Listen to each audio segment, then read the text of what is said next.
Graça e paz.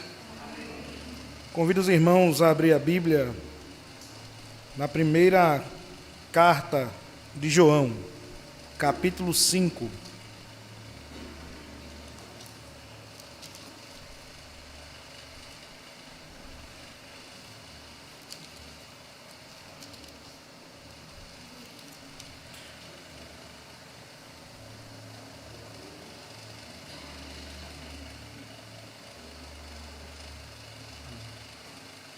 Primeira carta de João, capítulo 5, versículo 13. Vamos ler do 13 até o último verso, de número 21. Diz assim: Estas coisas vos escrevi, a fim de saberdes que tendes a vida eterna, a vós outros que credes em nome do Filho de Deus. E esta é a confiança que temos para com Ele, que se pedirmos alguma coisa segundo a sua vontade, Ele nos ouve. E se sabemos que Ele nos ouve quanto ao que lhe pedimos, estamos certos de que obtemos os pedidos que lhe temos feito.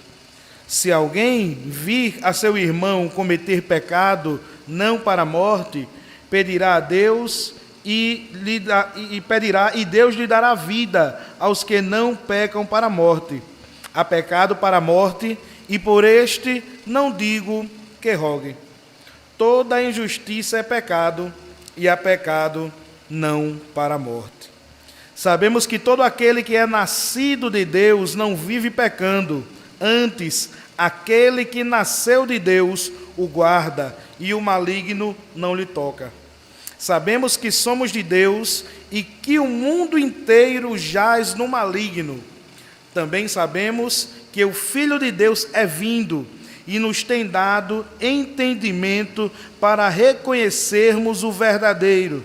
E estamos no verdadeiro, em seu Filho Jesus Cristo. Este é o verdadeiro Deus e a vida eterna. Filhinhos, guardai-vos dos ídolos. Amém? Vamos orar agradecendo a Deus por esse texto. Pai, nós te agradecemos pela leitura que foi realizada. Que tu possas falar conosco, ó Deus, que tu possa estar trabalhando em nosso coração, na nossa vida espiritual. É isso que nós te pedimos e agradecemos já em nome de Jesus. Amém. Meus irmãos, certa vez eu trabalhava na usina e estava no campo, né, eu e o motorista, e ele disse assim: você conhece o Marco Zero de Goiânia? Já que tu não deve saber, não sei. Marco Zero de Goiânia. Eu disse sim, eu já tinha ouvido falar. E eu disse: rapaz, não, conheço não. Você quer ver? Eu quero. Aí ele fez uma curva assim, de repente, à esquerda, depois entrou na esquerda de novo, a estrada acabou-se, entrou no negócio, a gente entrou assim no mato, rochas, pedras, né, mato, e de repente a gente parou num lugar onde havia um monumento erguido ali, no meio do nada, onde havia duas colunas, né, uma inteira e outra menor, né, como que incompleta, pela metade. E a gente olhou ali é um monumento que foi erguido em comemoração à fundação da primeira povoação aqui. Ali começa a história de Goiânia, no Engenho Japumim, para quem não sabe. E estava lá cheio de mato, não tinha nem estrada direito, colocaram cana próximo, tacaram fogo, estava todo chamuscado ali pelo fogo. Mas ali aconteceu algo importante para todo o goianense, para a história da nossa cidade. E estava ali abandonado. Mas havia um marco ali, querendo ou não, bem cuidado ou não, mas havia ali algo que marcava aquele acontecimento. Para que sempre quando alguém chegar ali, como foi a ocasião, entendesse ali, tivesse contato de que algo aconteceu naquele local. Já havia, irmãos, aqui a gente voltando para o texto, Já havia aproximadamente 70 anos que Jesus havia ressuscitado e subido aos céus. E agora a igreja de Cristo na terra continuou a pregação da mensagem do Evangelho.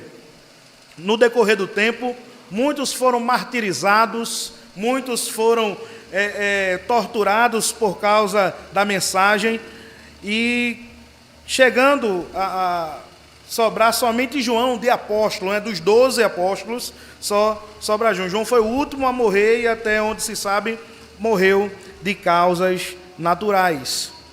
João escreve algumas cartas. Dentre essas cartas está o que a gente conhece, esse texto que nós conhecemos como a primeira epístola de João.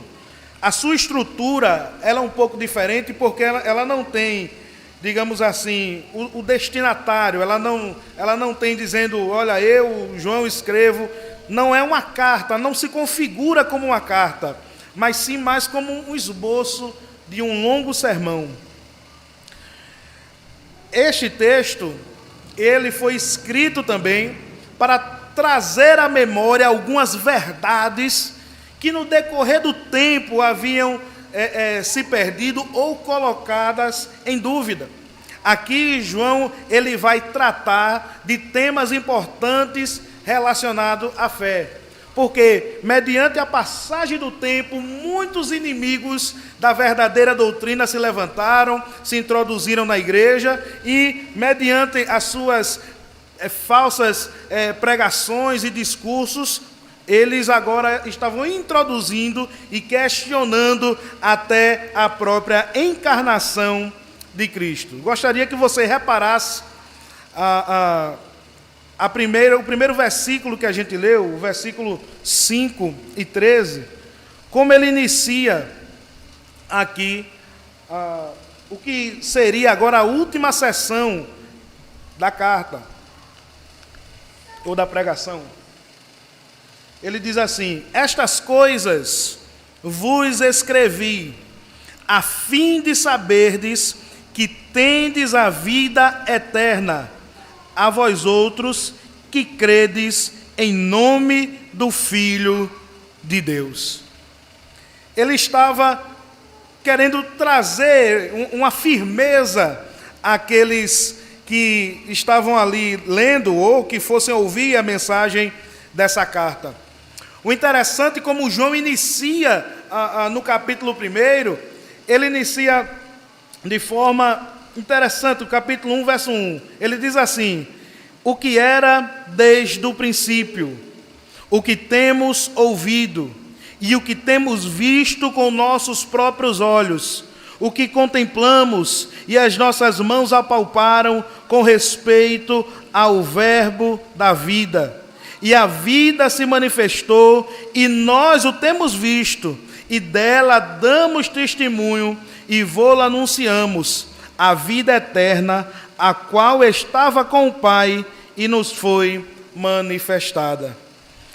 Naquela época havia alguns ensinamentos, como já falei, que diziam que Cristo não tinha encarnado, ele não tinha de fato um corpo, que ele não era humano, mas sim que ele tinha se apresentado com uma mera aparência humana, mas que ele não tinha um corpo físico. Aqui diante de nós está um texto escrito por uma das últimas pessoas que podiam de fato atestar de quem Jesus era e de como ele tinha se manifestado realmente. No versículo 1, João ele começa como uma mensagem urgente para aquele grupo a quem ele se direcionava. Ele diz: ora, aquele que era desde o princípio. Primeiro, ele fala a respeito da divindade, que ele era desde o princípio.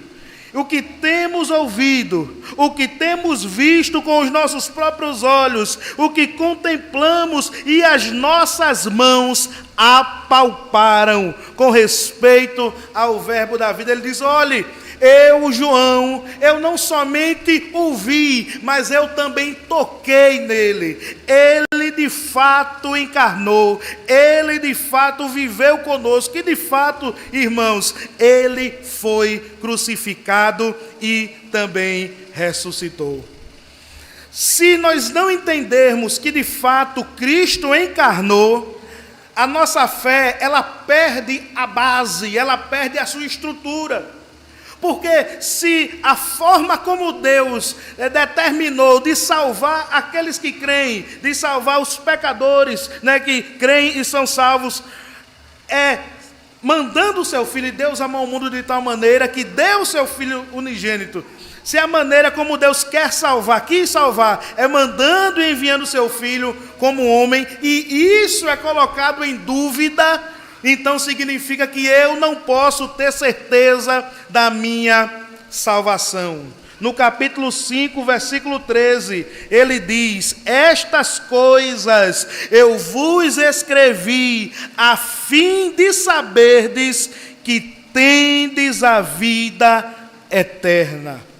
Ele estava falando para um grupo que em algum momento não tinham mais certeza se eram salvos ou não. Mas João, como um pastor, como ele se coloca muitas vezes, como um presbítero ali amoroso, um pai cuidadoso, ele diz: estas coisas vos escrevo para que vocês saibam que tendes a vida eterna. A palavra saibam, né, que saberdes, que está aqui no texto, ela no grego ela traz a ideia de uma coisa inabalável, de uma certeza com um estado inalterável. João estava dizendo assim: entendam, eu quero que vocês entendam que vocês têm a vida eterna. E ele continua: a vós outros, os que credes em nome do Filho de Deus. Ele estava dizendo mais uma vez que a figura de Cristo, daquele que encarnou, daquele que morreu e que ressuscitou e está intercedendo por nós, neste momento, esta figura, quem crê neste nome, ele de fato tem a vida eterna. Mas se alguém não crê na sua encarnação, no seu martírio na cruz, e não crê na sua ressurreição e nem na sua intercessão, ele não pode considerar-se salvo, ele não pode considerar-se crente. Mas em contrapartida, se você crê, se eu creio, nós, irmãos, inabalavelmente, inalteravelmente, ninguém pode tirar isso de nós. Em Jesus nós temos a vida eterna. Por causa dele, porque cremos nele, no que ele fez, nós podemos ter certeza da vida eterna. Em algum momento pode se questionar, alguém pode se questionar: será que eu sou salvo mesmo? Pelas suas obras, com certeza você não é salvo. Com certeza não. Mas pela obra de Cristo, se você crê na obra de Cristo, com certeza você é salvo. O verso 14, ele continua: e esta é a confiança que temos para com ele, que se perdirmos alguma coisa, segundo a sua vontade, ele nos ouve. E se sabemos que ele nos ouve quanto ao que lhe pedimos, estamos certos de que obtemos os pedidos que lhe temos feito. Ainda dentro do assunto da vida eterna, ele trata a confiança da salvação, a confiança da vida eterna, entrelaçado com um tema importantíssimo para a vida da igreja. Ele diz: e esta é a confiança de que temos para com ele, se pedirmos alguma coisa segundo a sua vontade, ele nos ouve. Ele, quando apresenta a figura de Cristo como a base da certeza da nossa salvação, ele também coloca aqui junto um outro assunto, que é a certeza de que as nossas orações são ouvidas. A certeza da salvação, no entender de João, está totalmente interligado com a certeza de que as orações são ouvidas. Porque é como, no entendimento do apóstolo, ele sabe que não temos como desenvolver a salvação senão pela prática da oração. Não temos como estar recebendo ou sendo beneficiados ou abraçando de fato as promessas se nós não temos uma vida de comunicação com Deus por meio da intermediação do Filho.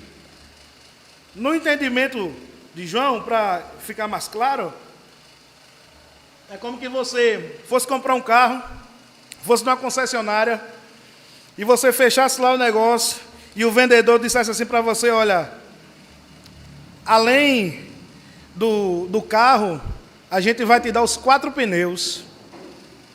Mas os 4 pneus é incluso, né? Faz parte do carro. No entendimento de João, a salvação, a certeza da vida eterna é igual aos 4 pneus de um carro. Quando você tem a salvação, você vai precisar dela para desenvolver aquilo que Jesus começou a fazer na sua vida. Você vai precisar, assim como você compra um carro, para sair da concessionária, você precisa ter incluso ali aqueles 4 pneus, você também vai precisar da oração para a tua vida espiritual ela ir adiante. Em momentos de alegria, para agradecer e louvar ao Senhor.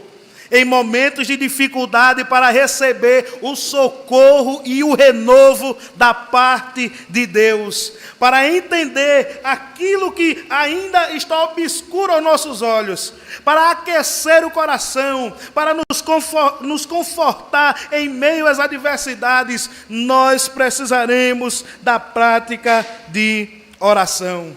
E ele diz: e se sabemos que ele nos ouve, ao que lhe pedirmos, estamos certos de que obtemos o pedido que temos feito. Ele diz: olha, é certo que ele nos ouve, é certo que obteremos aquilo que nós pedimos, mas ele menciona uma coisa antes, né, no versículo 14, a parte B, né, que se pedirmos alguma coisa segundo a sua vontade, ele nos ouve. A soberania de Deus, ela é predominante na nossa vida de oração. A gente não pode pedir para que Deus vá: rapaz, eu quero que aquela pessoa está me fazendo raiva, eu quero que ela morra, eu vou orar e Deus vai te pegar, vai te matar. A Bíblia diz que não adianta, né? Pode até acontecer, mas se acontecer é porque Deus já tinha determinado que a pessoa ia viver até aquele momento. Mas quando geralmente no Novo Testamento você vai ver Jesus falando de oração, por exemplo, você vai ver Jesus falando: pedi, pedi, dar-se-vos-á, buscai e encontrareis.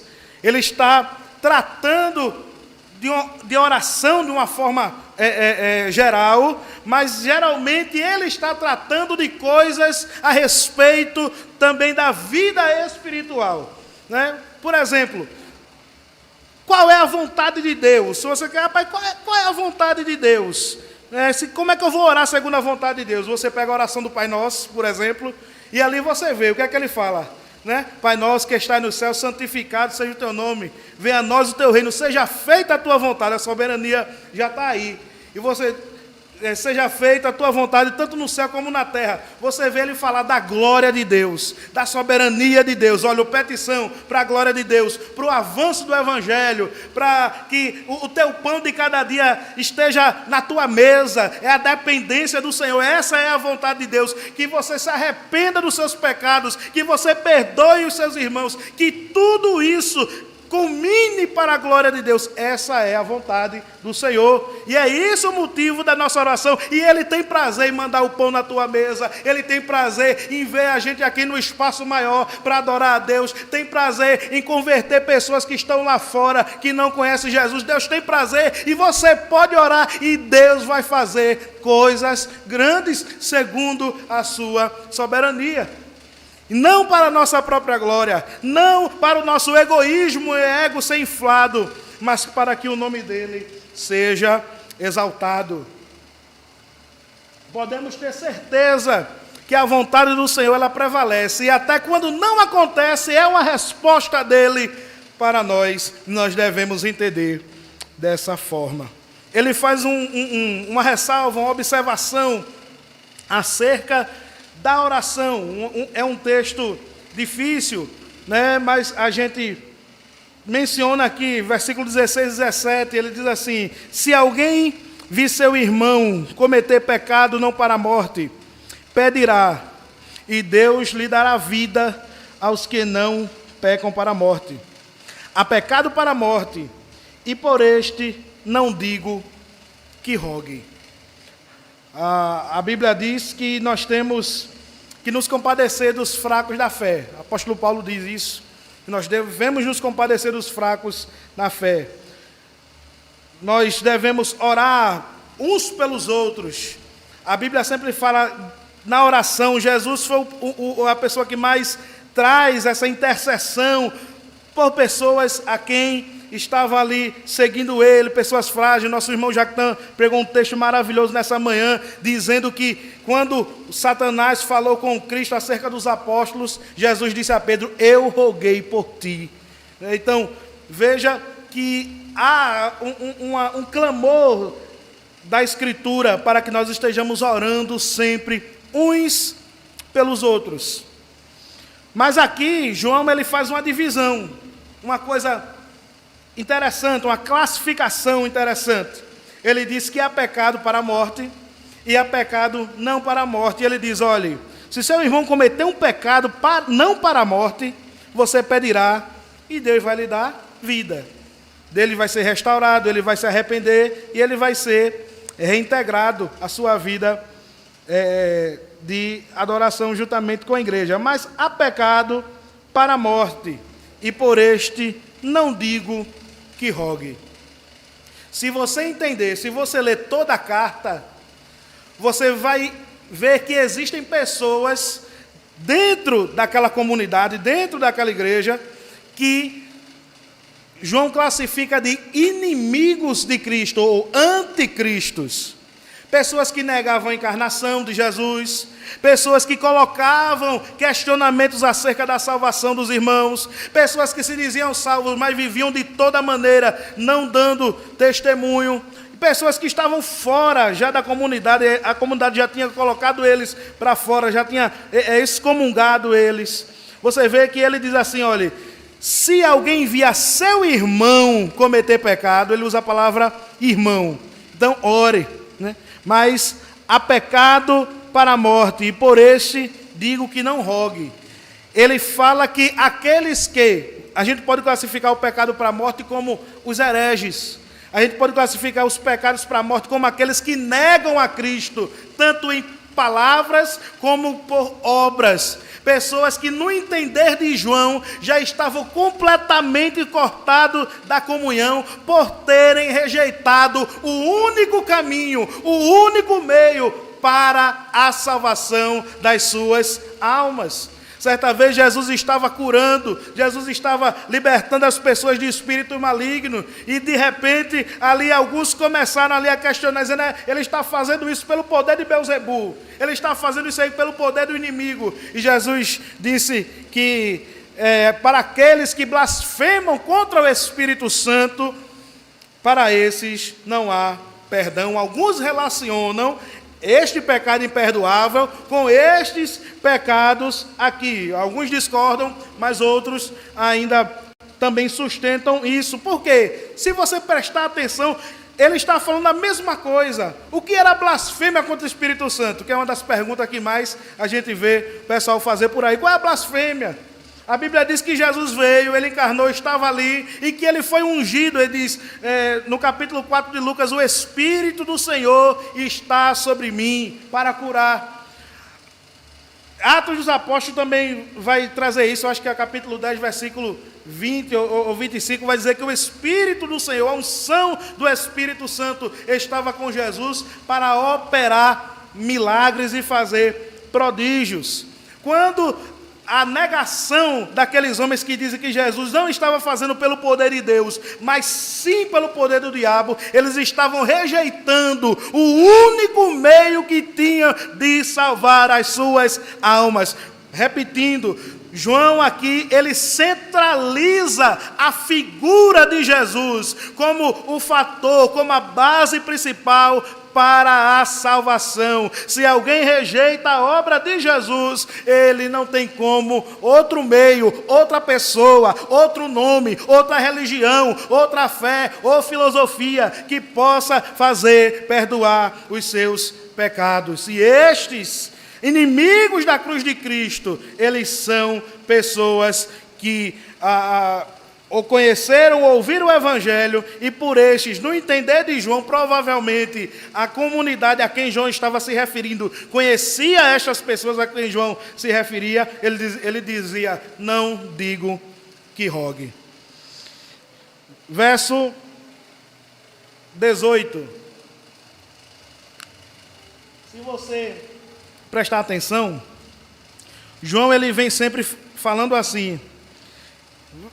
No verso 13, vos escrevi essas coisas para saberes, né? Versículo 15, e sabemos, ele vem trazendo isso. O versículo 18 ele traz novamente, sabemos que todo aquele que é nascido de Deus não vive em pecado. Antes, aquele que nasceu de Deus o guarda, e o maligno não lhe toca. Ele vem trazendo resumidamente, assuntos-chave que ele tratou em toda a epístola: a certeza da salvação, a centralidade da figura de Cristo, como aquele que de fato executa, e nele nós temos a certeza de vida eterna. Ele vem trazendo, vem resumindo, compactando aqui nesta conclusão dessa carta. Um dos assuntos que ele trata também nessa carta é que aquele que ama a Deus verdadeiramente, aquele que está ligado com Deus, é aquele que ama e obedece a palavra. Ele trata no 18, e todo aquele que é nascido de Deus não vive em pecado. Uma tradução melhor para isso aqui é: aquele que é nascido de Deus não vive pecando ou praticando os mesmos pecados. Nós sabemos, na nossa liturgia, existe a oração de confissão de pecados, que a gente já fez aqui nessa noite.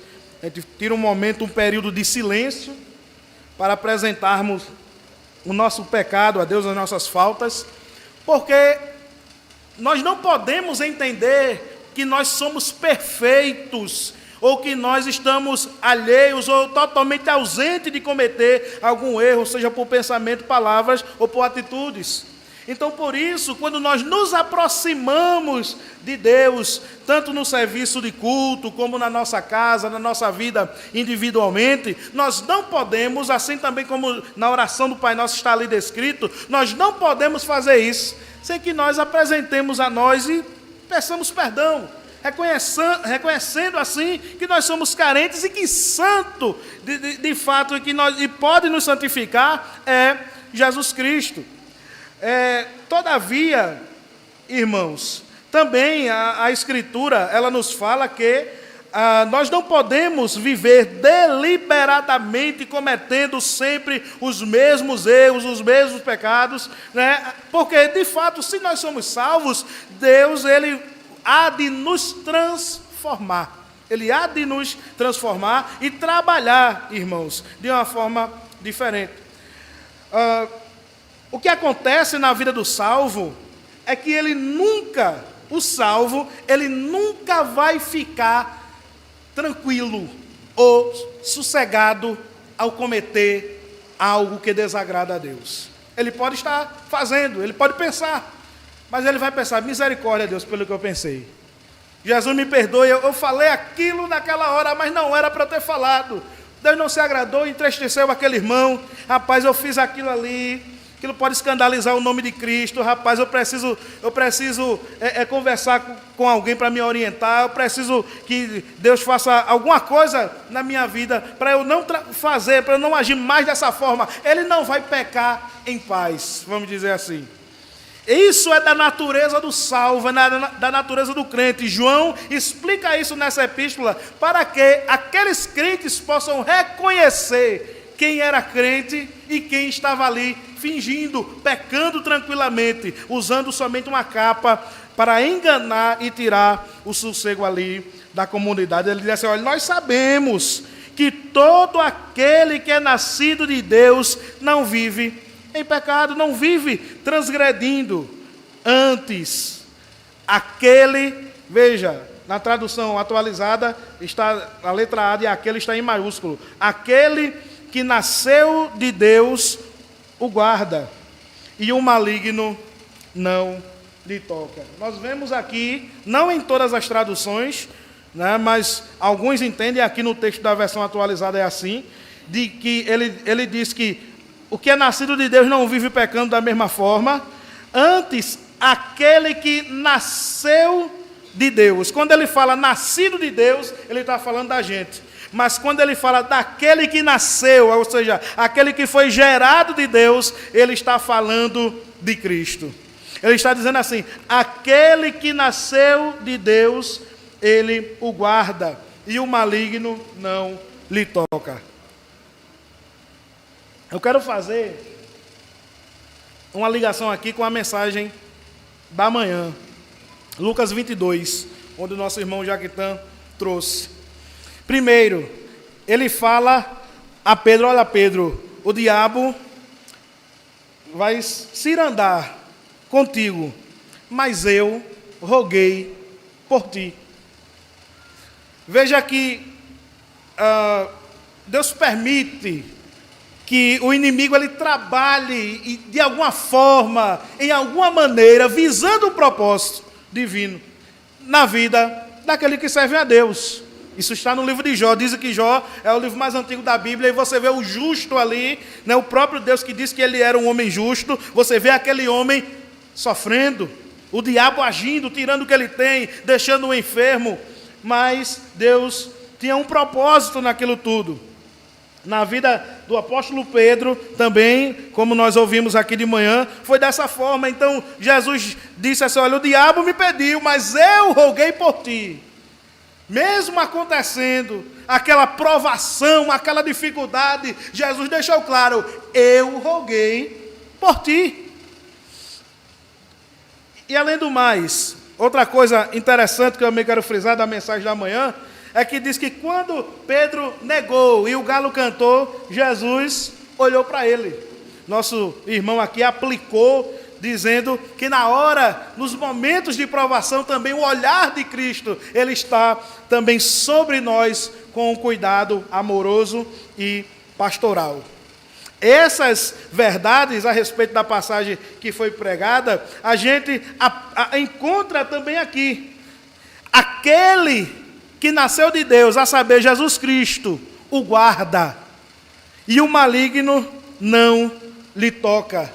Existe uma advertência de Deus a respeito da nossa trajetória aqui na terra. Que advertência é essa, irmão? É a palavra.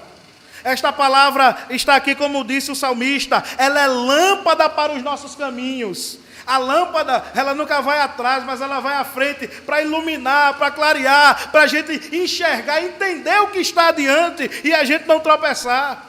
A maneira como a igreja, a maneira como o crente, hoje em toda a história da igreja, ele pode caminhar agradando a Deus, fazendo a vontade de Deus, é somente por meio da palavra. Se esta palavra, ela deixa de ser central na vida da igreja, nós não estaremos agradando a Deus de forma nenhuma. E você observa outras comunidades cristãs fazendo da palavra como uma simples decoração, Uma coisa que está lá jogada, que passa a semana lá empoeirada, e eu pego ela e coloco ela debaixo do braço e venho para a igreja. Irmãos, essa não é a vontade de Deus.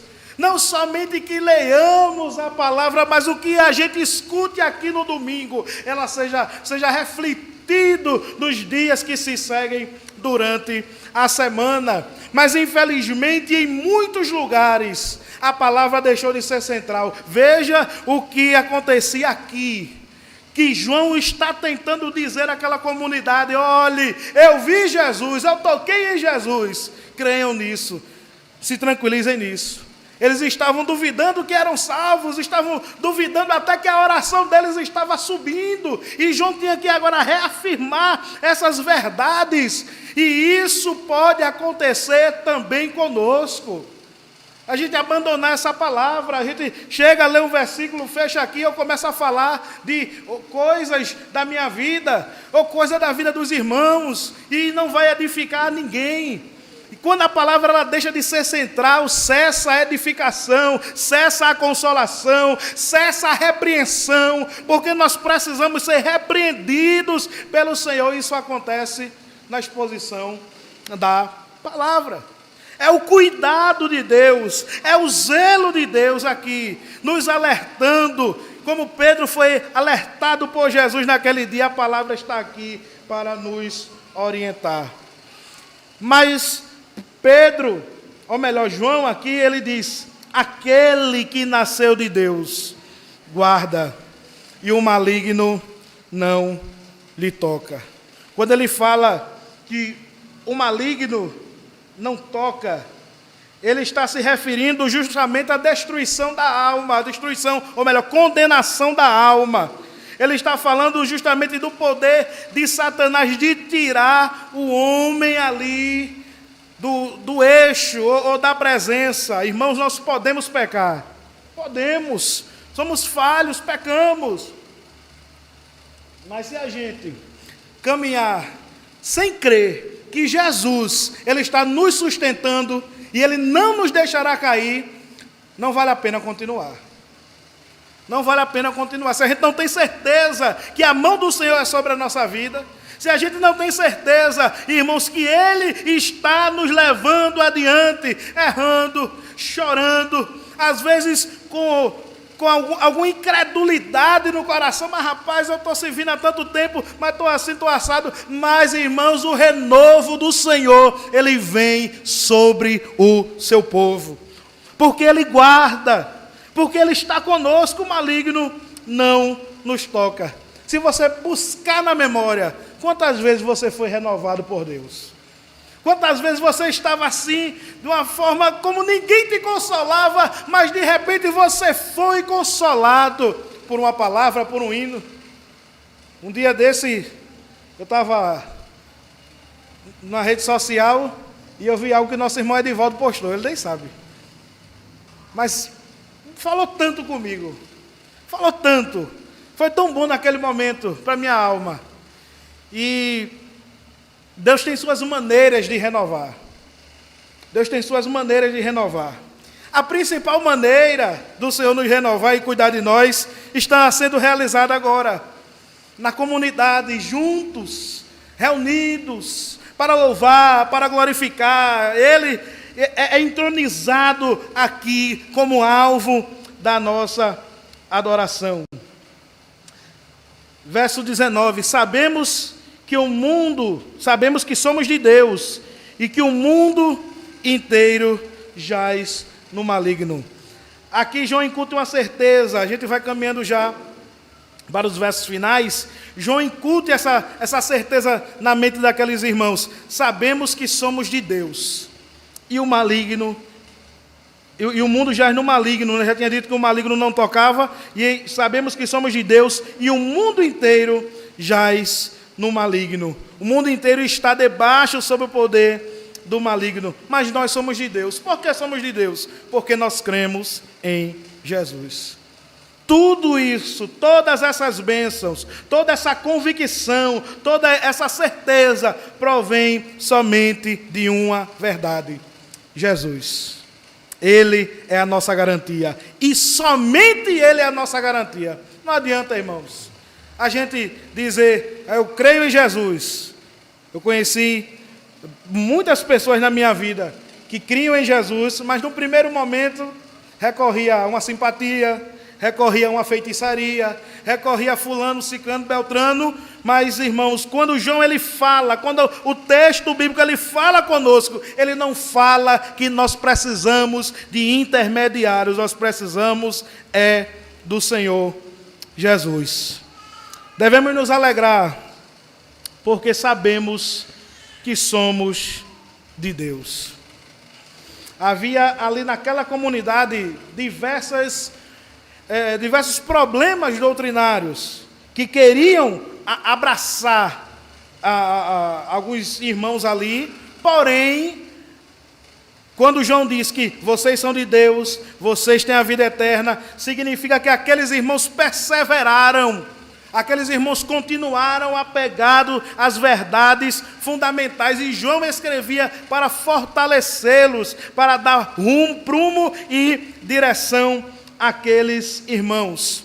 O último versículo, o penúltimo versículo, versículo 20, ele mais uma vez vai enfatizar essas verdades e combater agora algo do gnosticismo que já se iniciava. O gnosticismo, ele tratava da salvação por meio de um conhecimento oculto, de uma verdade que estava oculta, somente reservada para algumas pessoas. Então, se tinha esse entendimento que havia uma verdade e que somente alguns chegariam a essa verdade e assim seriam salvos.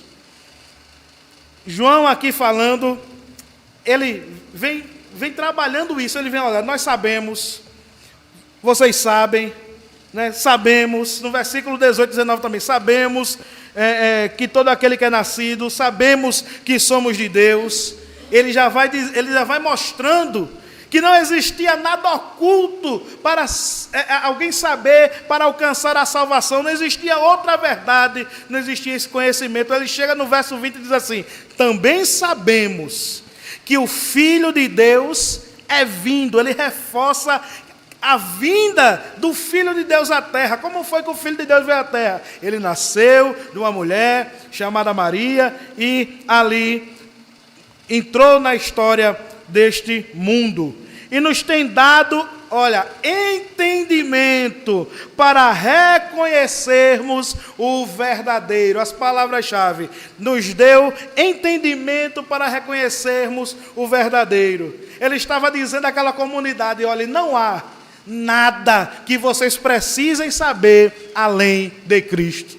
Não há nada que possa trazer o bem espiritual para vocês que não venha, não proceda de Cristo. Porque nos tem dado entendimento para reconhecer o verdadeiro. Estamos no verdadeiro. Quem é o verdadeiro? Seu Filho Jesus Cristo. Este é o verdadeiro Deus e a vida eterna. Não resta outra verdade.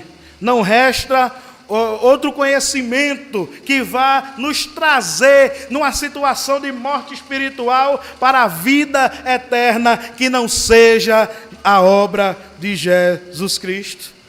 E culmina assim, então, na vida eterna. Veja que ele fala de verdade, ele fala no versículo 20 de verdadeiro, em contraposição a tudo que era falso que ele tinha criticado durante toda a carta. Os falsos mestres, os falsos ensinadores, tudo falso, ele diz, tudo falso. Os que põem em dúvida o meu testemunho, que era que ele viu, que ele tocou, que ele falou, que ele conviveu com o Senhor, mas que Cristo sim era verdadeiro. Uma advertência final, ele coloca aqui no versículo 21, filhinhos, guardai-vos dos ídolos.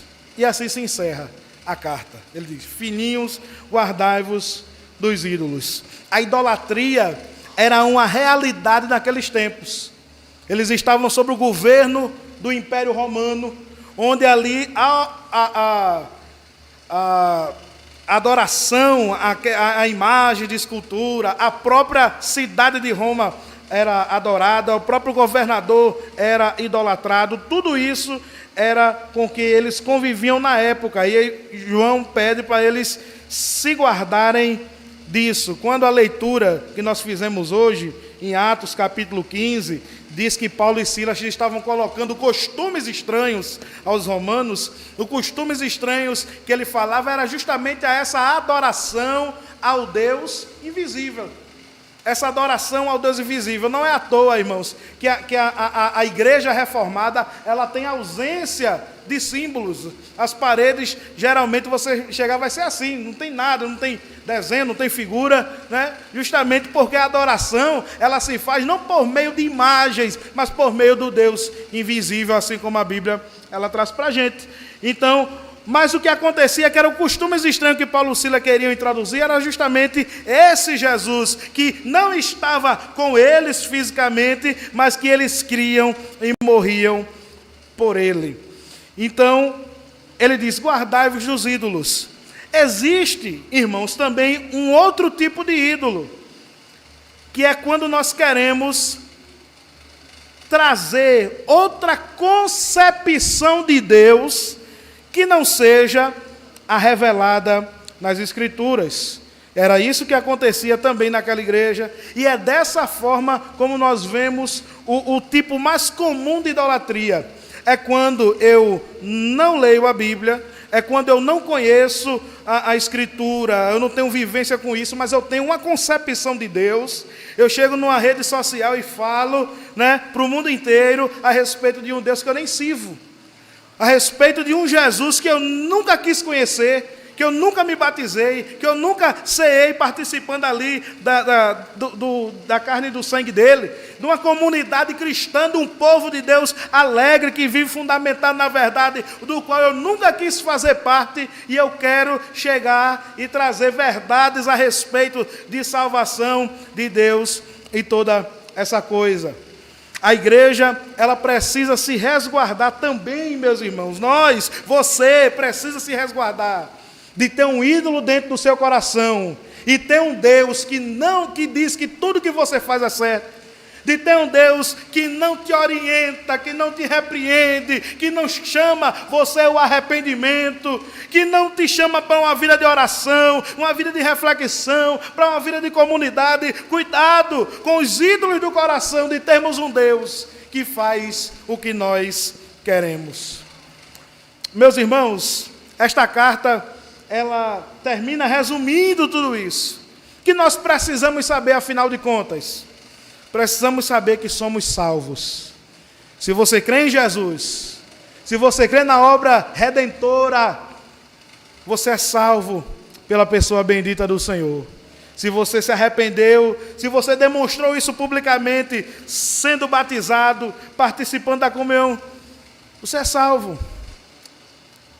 Se você precisa de um socorro de Deus, saiba que Ele está atento a tua oração e a tua petição. Mas lembre-se que a oração Ele responde segundo a soberania da sua vontade.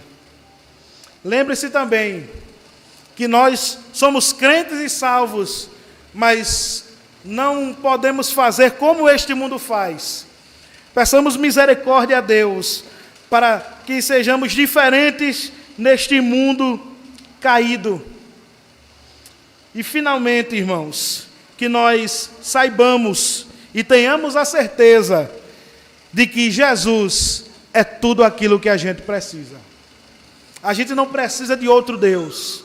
A gente não precisa de outra mensagem. A gente não precisa de conhecimento oculto, escondido, que ainda há de se revelar, porque a verdade já se revelou e morreu na cruz do Calvário. Mas ressuscitou ao terceiro dia, subiu aos céus e agora intercede por todo aquele que nele crê. Se você não tem certeza da salvação, se você nunca professou Jesus como Salvador, a palavra, ela nos diz claramente que se você se achegar a Ele, todas essas bênçãos elas vão te alcançar. Que Deus tenha misericórdia de nós, que já o servimos há algum tempo, e que Deus coloque a certeza, o desejo de crer no Senhor, para obter a comunhão e a adoção de filho. Vamos orar nesse momento. Pai amado e bendito Deus, nós te agradecemos.